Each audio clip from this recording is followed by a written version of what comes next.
Welcome to another episode of the Lone Recruiter Podcast. I'm your host, Brett Clementson, and if you're a recruiter out on your own or just lacking general advice or mentorship, you've come to the right place. Our episodes are designed to give you the motivation, the strategies, and the support you need to become the very best lone recruiter. So join us, grab a cup of coffee, and let's take your desk to another level. Now, question for you. Are you a talent advisor? And why I ask that question is, we are recruiters. We recruit people for companies, but how often are you giving advice? And I know that you'll probably say all the time, but what I mean by advice is proper, structured, formal advice. Where this episode came from, again, probably the last one I do from Engage, Bullhorn's Engage 2024, this came up and it made me start to think, wow, like that's such a valuable piece. We've been riffing with the idea around here as well in terms of becoming a bit more advisory in what we do. But the complexity of recruiting today is through the roof, right? It is back in the day, we put an ad in a newspaper and you had the CVs posted to you, literally posted to you. You walked in the morning, you had a stack of CVs, you worked through them, you called them, that was it. It was a very process driven.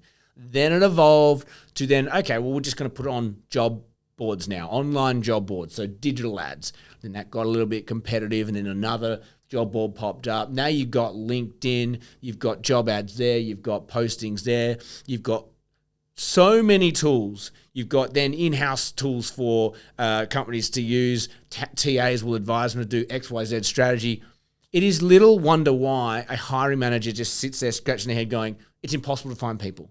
Right? They sit there and they say, how many times have you heard, oh, we just put an ad up, it doesn't work. We need your help. All the bloody time, right? Because they don't know how to recruit. And more importantly, I think there are factors at play that they don't even understand or realize. And so the question that I want to pose to you today is, are you a talent advisor? Yes, we are recruiters and we will advise throughout that process to get an outcome. But what are you doing at the end that says, okay, client, here's my value add right now? And this is probably something you could weave into your pitch with clients when you're trying to pitch for work is, look, we'll get the job done, but what we'll actually give you at the end is not just a result. We're going to actually give you, sit down half an hour, and we're going to go through what was good, what was bad, what was tough, all that sort of stuff. And basically give them advice at the end so that it helps them next time they recruit. Guess what? You might be thinking, geez, why would I give them all that gold, da-da-da-da? Because they're not going to be able to implement that. How often do you give someone strategies, like an HR person, go and look on this database, go and do that, and they look at you and go, that's a lot of work. It is a lot of work, okay? But I think if you can elevate yourself with your clients and say, we're going to get the job done that you're paying us to do, we're actually going to give you some advice at the end that will help you with your brand. If you can tweak a few things here, it's actually going to make recruiting in the future easier. Holy shit, you're going to look so good in front of your eyes. So it would be things like, what did the market say? If you've gone through a brief with a client and you're hearing a consistent message about their branding, oh, yeah, I wouldn't work for that brand. I've heard bad things. I've heard this. I've heard that. Understanding what have you heard and digging down. And you might find it's a historical issue from 5 years ago, right? But it's still a perception in the market. So we hold on to that and we maybe make that part of our advisory piece.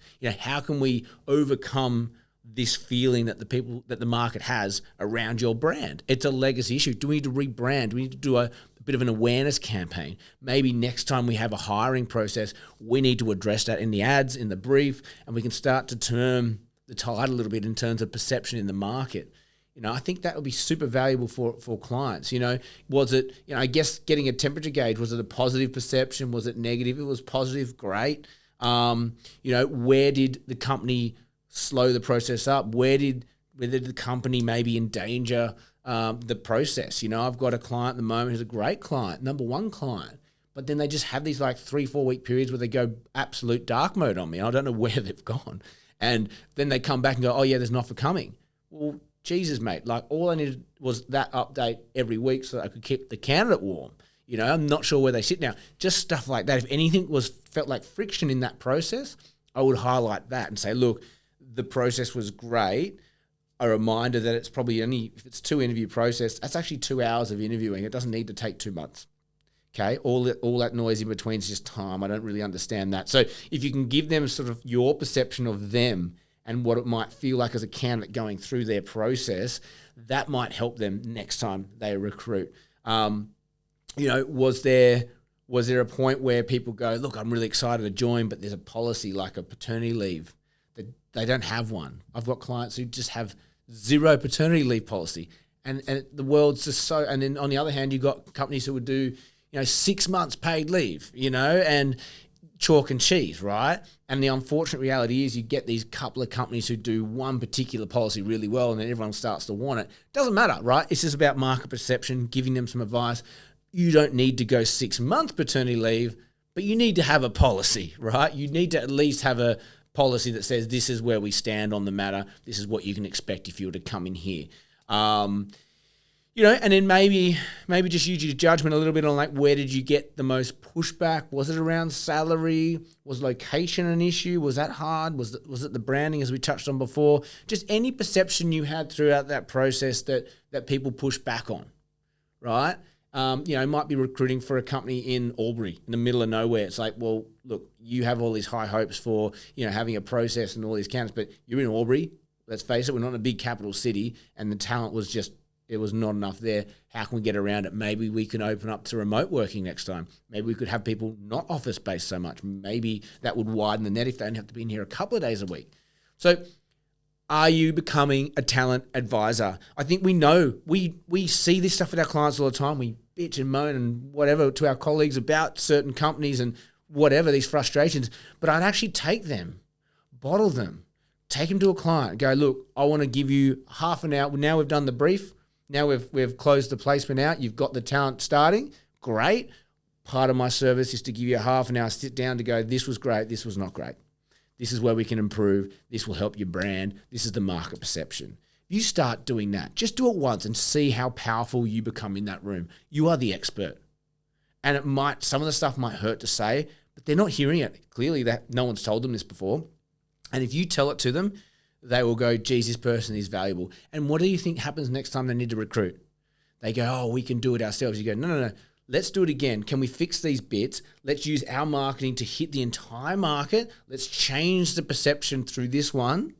And it's going to just, every time we recruit, we're going to make it easier for ourselves next time. At some point, you won't need me, but you're going to need me for a bit of time. And I think you'll just keep getting business out of them. They're going to love it. They're going to get better talent every single time. And it's going to become easier and easier and easier. Before you know it, you've turned that company into an absolute powerhouse, all because of your advice. That's all I have time for you today. If you've got anything out of today's episode, like, share, subscribe. As always, have an amazing day. May all your deals and advisory services come true.